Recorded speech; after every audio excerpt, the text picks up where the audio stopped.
Vsak dan imamo možnost izbrati prijaznost. Prijaznost do sebe, do svojega telesa. O tem, kako ta odločitev vpliva na žensko telo, počutje, energijo in pravzaprav vse življenje, sva govorili z Majo Peron. Vabljeni k ogledu oddaje.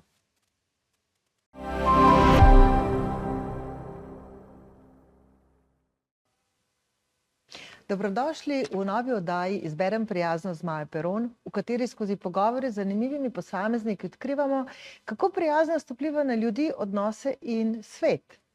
Danes je z mano Manuela Pendal. Ženska, ki že več kot 30 let stoji ob strani ženskam, ki si želijo ponovno vzpostaviti stik s svojim telesom, z energijo in notranjo močjo. Je mentorica, trenerka in avtorica, ki združuje gibanje, prehrano in psihično ravnovesje v pristen, izvedljiv in predvsem človeški pristop. Manuela je znana po svoji jasnosti, toplini in sposobnosti, da žensko resnično vidi tam, kjer je in ne tam, kjer bi morala biti. Zato ji ženske zaupajo in se vračajo. Z njo ne govorijo o popolnosti, temveč o resničnosti, o telesu, ki se spreminja, o življenju, ki zahteva ravnotežje, o prijaznosti, ki zdravi. Manuela, dobrodošla, res sem vesela, da si sprejela moje povabilo.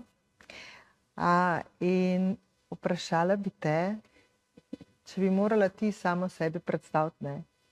Kdo je Manuela v resnici? Maja, najprej najlepša hvala za tole vabilo in to tako čudovito napoved, da človek ostane brez besed in bi lahko rekel, veš kaj, daj vam midve kar zaključiti, saj si vse povedala. Kdo je Manuela, kadar se ne opisuje kot trenerka in z en kup nazivi? Če bi me opisovali moji otroci, bi rekli, da sem borka. Kar me je enkrat precej ganilo, zaradi tega, ker nisem točno vedela, kaj mi želijo sporočiti. Ampak tudi, ko si mi mislimo, kaj vse skrijemo pred otroki, pred morda okolico, naše telo nikoli ne laže. In tudi, če mi kaj uspemo ali pa si mislimo, da kaj pofejkamo, energija nikoli ne laže in naši otroci to začutijo. In ko sem konkretno sina Matica vprašala, kaj misliš s tem, rekel, veš kaj, mami, tudi ko je pošteno, težko, najdeš način in greš naprej in vstaneš. To recimo opis, kot me vidijo otroci. Imam torej 21-letnega sina in 17-letno hči. Izjemno ponosna na njiju, velika dva učitelja meni in jaz verjamem, da tudi njima. Sebe bi pa predvsem opisala in mislim, da to neka beseda, ki jo opisujem ali pa uporabljam, bom raje rekla, že odkar se spomnim, ko sem v svojih zgodnjih 20 letih delala v enem podjetju, so ljudje, ki so poklicali tja, velikokrat rekli, želim govoriti z gospo, ki ima prijazen glas.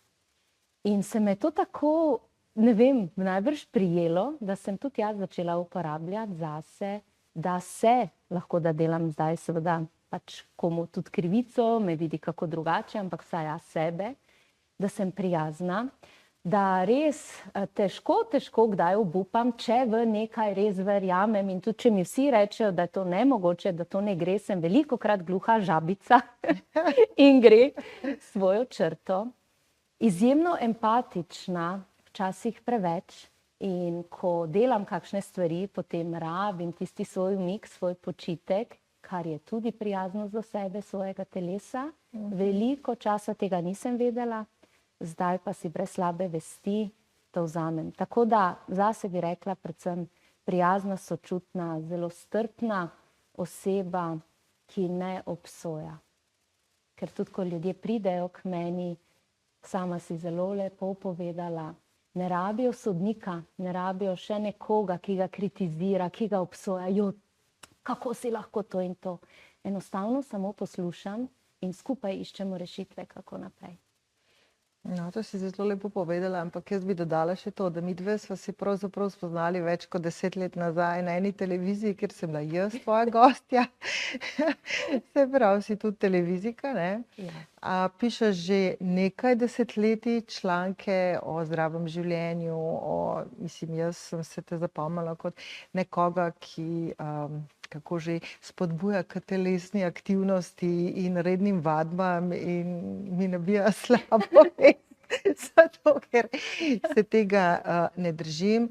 Se pravi, zdaj v zadnjem času zelo veliko tudi predavaš, a ne?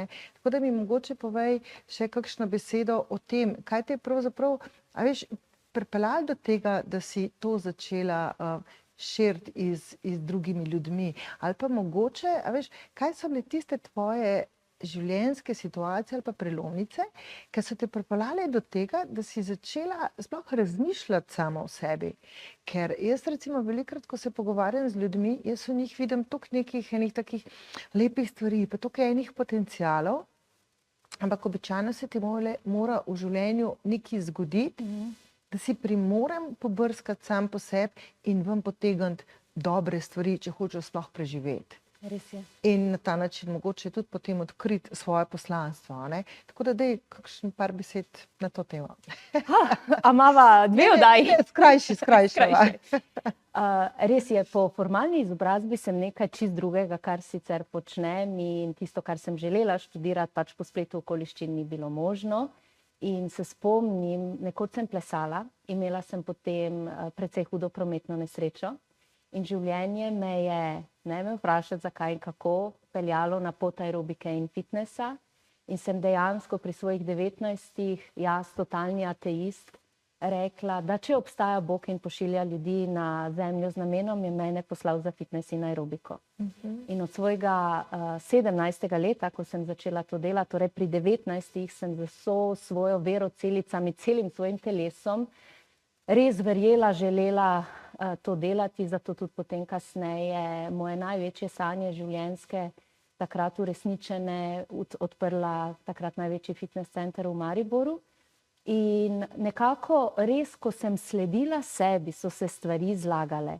Potem sem se res da odločila vmes seveda tudi za materinstvo, imam 2 čudovita otroka, doživela tudi ločitev, izgorelost in skratka vse dobre in slabe izkušnje, ki so se vmes dogajale, so imele pa eno samo skupno rdečo nit, skupen imenovalec.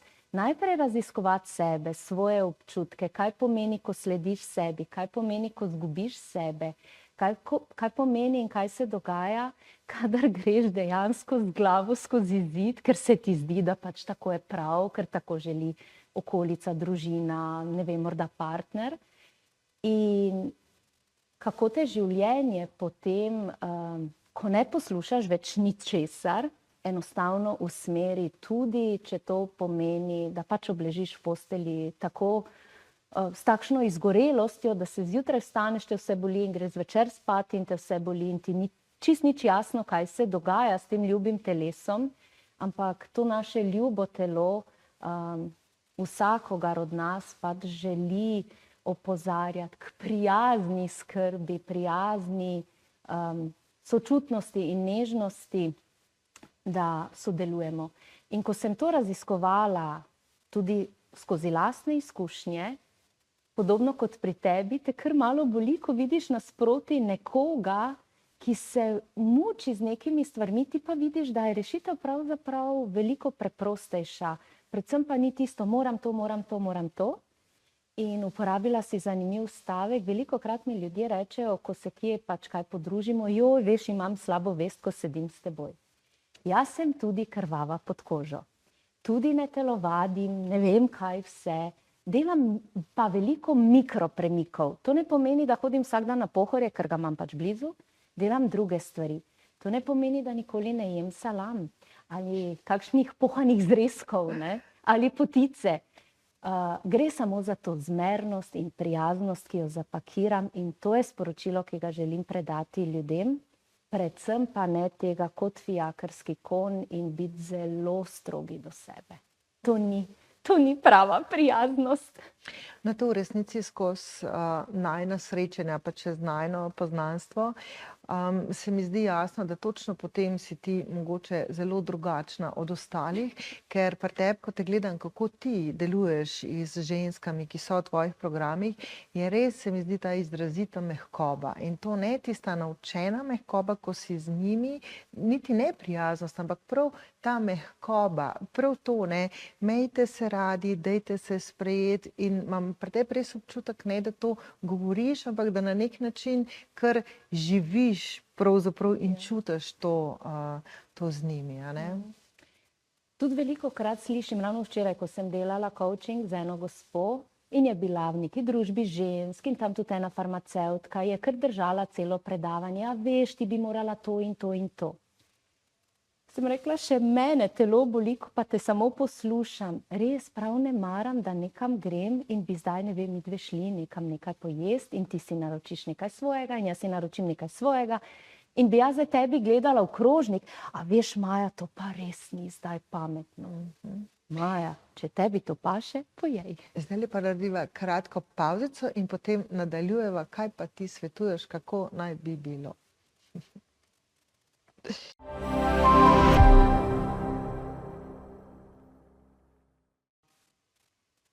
Pa sva nazaj. Manejla, končali sva pri tem, da ne gledaš ljudem v krožnik in ne govoriš, kaj nekdo mora. Pa mi povej kaj več o tem, kakšen pa dejansko je tvoj pristop in kaj je tvoj cilj, pravzaprav, ko z nekom začneš delati. Največkrat me pravzaprav zanima, kaj si ta oseba. Delam res primarno ženskami, razen kadar predavam, seveda se zgodijo tudi moški. Drugače pa primarno ženskami, ker jih najlažje in najbolje razumem, pa naj gre to za generacijo 20, 30, 40, tudi 50 plus, in ki jih sama štejem, ampak razumem tudi ženske 60, 70, vse imam v svojih različnih teh programih. Kaj jim pa svetujem? Najprej me zanima pravzaprav, kaj one želijo. Največkrat pridejo do mene, ker želijo slišati. Katera pa ne bi. In potem ugotovimo, da imajo doma en kup jedilnikov, da na spletu je en kup nekih vadbenih programov in vsega. In da če bi samo to delovalo, bi jaz in mnogi trenerji bili brez dela. Ker v resnici ni težava v pomanjkanju jedilnikov, v pomanjkanju dostopnosti vadbe. V resnici ženske, s katerimi delam, jaz se včasih pošalim, rečem, pa vi veste dejansko več, kot vem jaz. Ampak je ena razlika, tudi če kakšno stvar vem manj, kot veš ti ali vi, kakorkoli, jaz tisto, kar vem, dejansko prakticiram in daje rezultate. In tudi rečem, glej, tisto, kar tebi daje rezultate, delaj naprej. Ne, kaj ti je tam, ne vem, en Jože, en Tone, ena Marička povedala, če tebi to deluje, delaj naprej, ampak iskreno deluje. In potem raziskujemo, kje so pa točke, kje je manevrski prostor, kaj lahko izboljšamo. In v resnici so največkrat odzadaj vzorci, prepričanja, pomanjkanje prijaznosti, nežnosti do sebe. Tudi včeraj sem delala z eno gospo, zelo uspešna podjetnica, izjemno prijazna do drugih, do sodelavcev, do svojih strank, do sebe pa tako zelo stroga, da si mora dobesedno sebe, sva včeraj delali, dati v urnik, ker ima slabo vest, če si vzame pol ure časa zase. In ko je nedolgo nazaj bila povabljena na 2 rojstna dneva, na eno 18, na eno 50 od svojih bližnjih prijateljev, in je sporočila, da ne bo prišla, ker se tako slabo počuti, da pač potrebuje počitek, za njo bil izjemno naporen teden, je najprej naletela na upor in odpor že znotraj svoje družine, mož nikakor tega ni mogel razumeti, ker je za žensko velikokrat, torej za okolico njeno, razumljivo in sprejemljivo, da si vzame počitek in čas zase samo, ko je bolna, ko ima temperaturo povišano, ko je nekaj fizično narobe. In tu se mi zdi največji premik, delamo in poskušam tudi ženskami narediti, kako zelo pomembno je prijazno skomunicirati s sabo in z okolico, da rabimo tudi imeti čas zase, ker ko se me napolnimo, ko se me sprostimo, spočijemo, lahko delujemo potem tudi za druge. In potem imamo drugega bistveno več. Tako da sodelujem z ljudmi, s katerimi delam, ne na način, kaj oni mislijo, da morajo, čeprav to je vedno iztočnica, ko te poiščejo. Velikokrat se pa potem zgodi, da gremo čist v drugo smer, počasi spoznavati in razbijati ravno ta, vem, da je malo zlajnana beseda, omejujoča prepričanja, ampak v resnici nas ta držijo nazaj. Ja, v resnici vedno priješ do tega. Jaz sem presenečena, ko sem se začela malo bolj resno ukvarjati s prijaznostjo in malo raziskovati te vzorce in kaj pravzaprav prijaznost je, kako to funkcionira, ker moja ideja je bila ta, joj, naredimo svet prijazen, zdaj kaj je toliko več računalnikov, pa umetna inteligenca, pa vse te stvari, mi pa dajmo malo izboljšati stike, pa bodimo prijazni in tako. In na koncu sem prišla do tega, da je pravzaprav tisti najgloblji problem ali pa stvar v tem prijaznost do samega sebe. In da velikokrat ljudje, ki so res ekstremno prijazni do drugih ljudi, do sebe ne znajo biti prijazni. In je treba tukaj zdaj zelo, zelo dobro pravzaprav najti eno mejo pa uravnoteže, kaj je pravzaprav ugajanje, pa kaj je resnična prijaznost. Ne? Tako da mene osebno je presenetilo, koliko nijans prijaznost ima. Pa kaj je zares prijaznost, pa kaj mogoče niti ne. Ampak zdaj, če greva, ne, recimo tako, tam ženskah nekako pri 40-ih, ne, seveda se nam začne 50-ih, hajde, telo spreminjati in tako. Kaj misliš, da je pravzaprav največji razlog, da nam začne zmanjkovati volje, da postanemo nezadovoljne s seboj? Kaj ti, ko se z ljudmi, v bistvu ženskami pogovarjaš, do kakšnih zaključkov prihajaš? Ful so zanimivi. Najprej na temo prijaznosti nazaj, tudi sama sem se tega učila, tudi sama sem bila v resnici zelo, zelo strogo vzgajana, hrepenela po priznanju, po pohvali in ko ti odraščaš s tem, zelo hitro zamenjaš, kot si sama lepo povedala, prijaznost, ugajanje, pridnost. In tukaj se, po moje, dokler bomo živi, se bomo učili in hvala Bogu, da delamo na tem, ker to pomeni, da spoznavamo tudi sebe, svoje delovanje in svoje telo, svoje zdravje, svoj odnos. Kar se pa tiče žensk, zakaj se jim tam nekje po 40, 50 letu lahko zgodi večje stvari. Ene se ločijo, imajo veliko ukvarjanja ali s preživetjem, ali ostanejo mame samohranilke, zmanjkuje časa, tempo je neusmiljen, daj in dejansko sebe postavijo na zadnje mesto. In skozi to razdajanje, skoraj sem hotela reči žrtvovanje, čeprav v resnici je na nek način žrtvovanje sebe, sploh ne razmišljaš, kakšna nežnost, prijaznost do sebe. Otroka treba peljati na trening, v službi treba oddelati, položnice treba plačati. In ena ta hektika te samo žene. Do trenutka, ko otroci, če recimo ta primer, so dovolj stari, da ne potrebujejo več toliko tvoje prisotnosti, če še imaš partnerja, ima morda neke svoje situacije, če nista dovolj res dobro povezana, vmes so seveda hormonske spremembe, telesne spremembe in velikokrat se zgodi neka točka, ko ženska pride do tega, da se ji, posplošujem, ni za vsemi tako, enostavno se vda. Zadnjič sem poslušala, zakaj bi se še sploh trudila, saj sem v redu takšna, kot sem.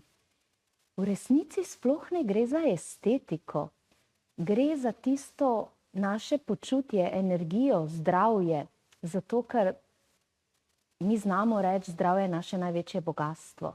Pa je res?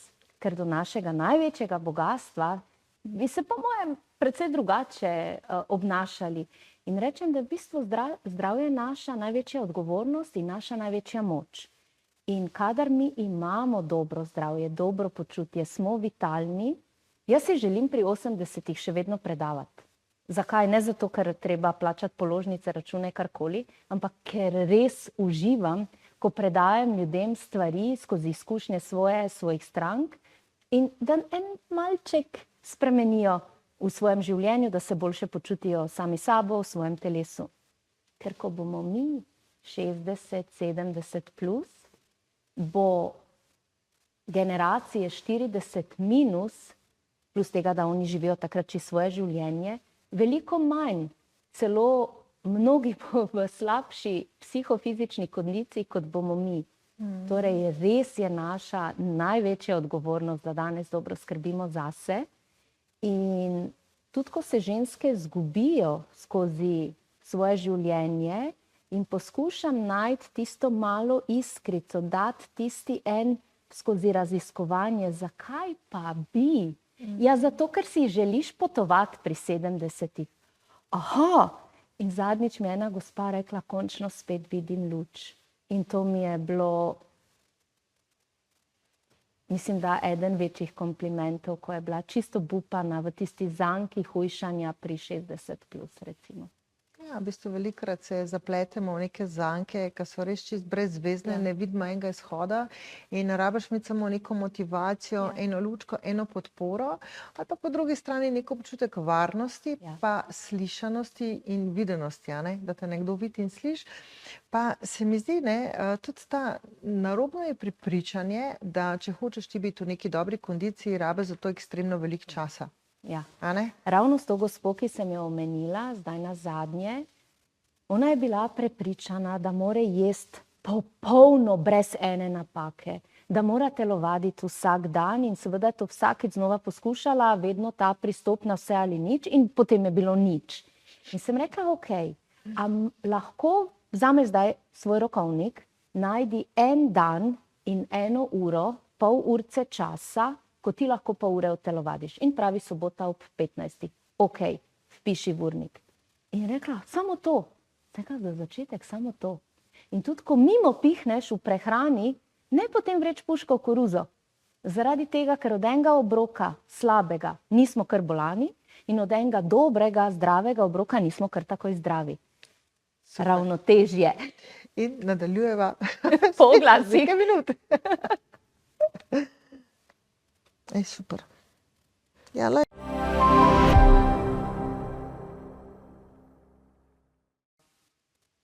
dobrodošli nazaj. Onejla, midve sva ostali pri ravnotežju.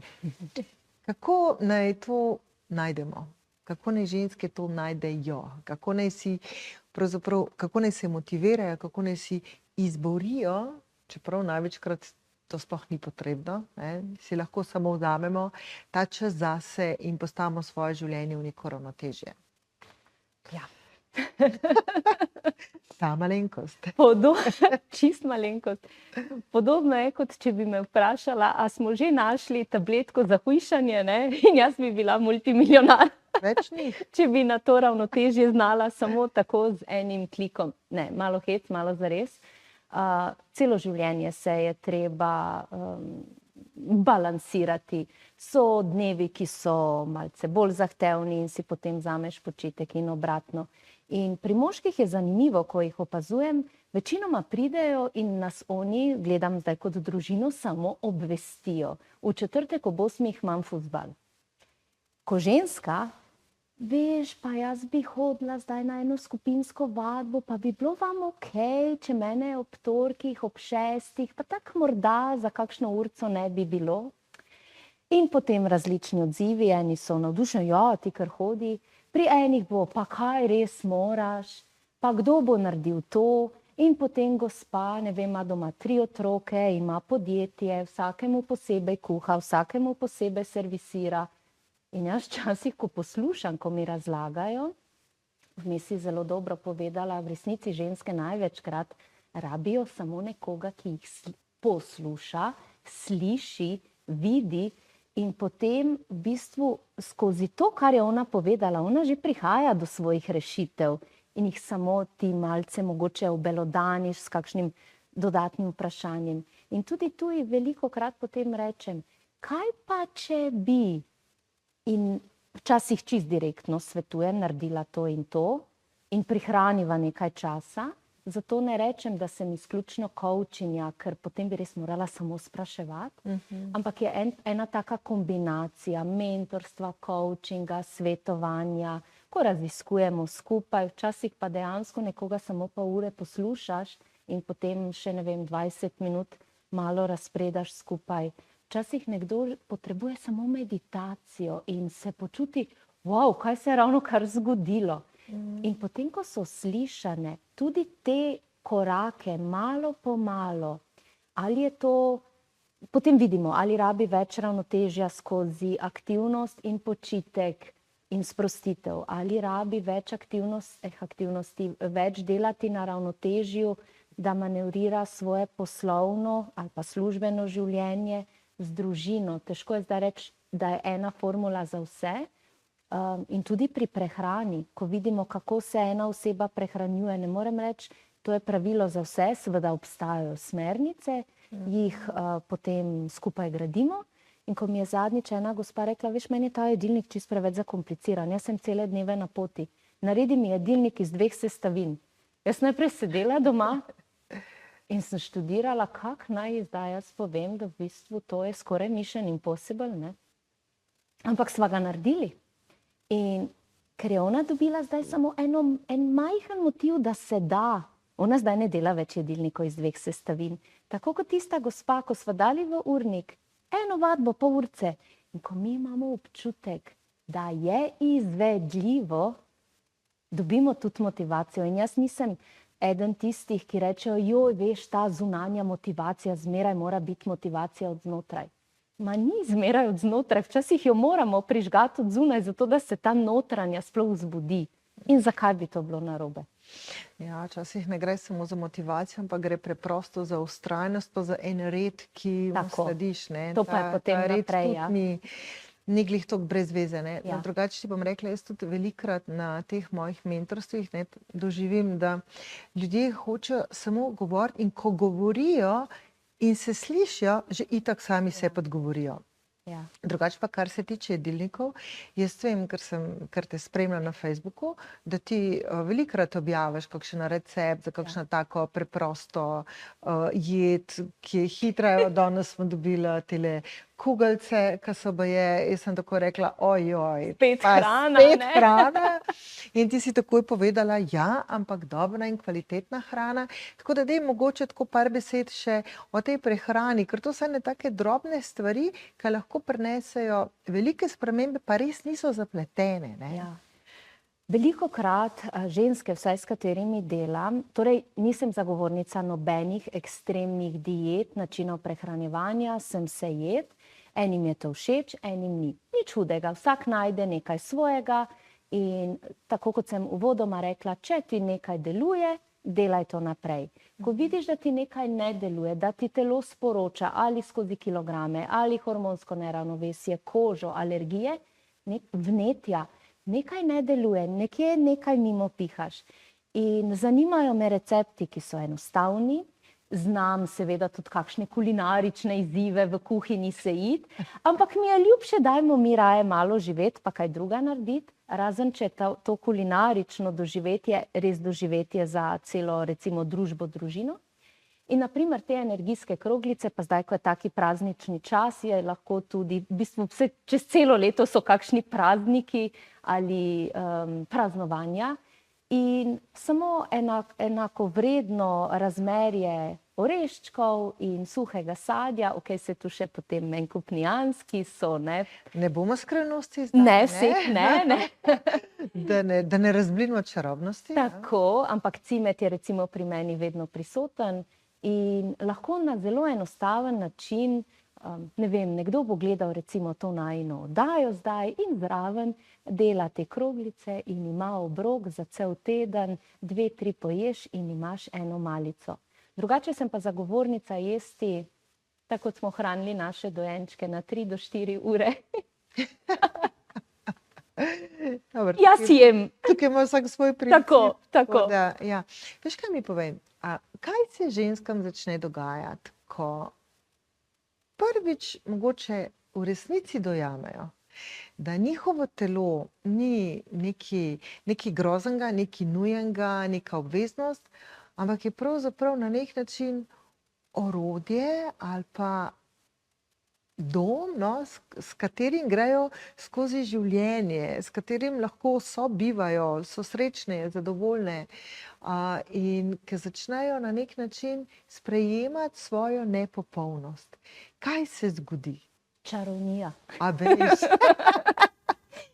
Jim Rohn je zelo lepo povedal, naše telo je edini prostor, v katerem res moramo živeti. In ko sem zadnjič na enem predavanju zaključila predavanje, da je naše telo, ali pa tako bom rekla, moje telo je moj sveti tempelj, za katerega moram dobro skrbeti. In ženske so navajene, okna morajo biti izglancana, tla, posesano, počiščeno, vse se mora, posplošujem, skratka mora biti čisto in se svetiti. Stanovanje, hiša, kakorkoli. Kaj pa naše telo? To pa je v resnici naš dom. Hišo, stanovanje lahko zamenjaš, lahko ti kdo kaj pomaga. Ampak res stojim za tem, da naše telo, orodje, naš partner je nekaj, za katerega se je res vredno potruditi in imeti v mislih, da je to nekaj, kar nam pomaga zjutraj že vstati. Ne vem, koliko ljudi v resnici sploh pomisli na to, da ni samoumevno zjutraj, ko se vstanemo, da potem naredimo korake, ne vem, do stranišča, do kuhinje, kamorkoli. In ko razumemo, da je vredno res kot dobra, vestna gospodarica ali gospodar skrbeti za svoje telo, se zgodi čarovnija. In da v bistvu ni potrebno veliko. Ljudje si mislijo, joj, to je znanstvena fantastika. Malo po malo, ampak si lepo omenila, vztrajnost in eno nežno, prijazno disciplino. Seveda brez tega pa ne gre, ne? Super. Mi če sva časno itak prehiteva, tako da imaš mogoče še kakšen nasvet, kakšno vodilo, eno misel za naše gledalce? Ne iti na princip na vse ali nič. Majhni koraki pomenijo velike spremembe na dolgi rok.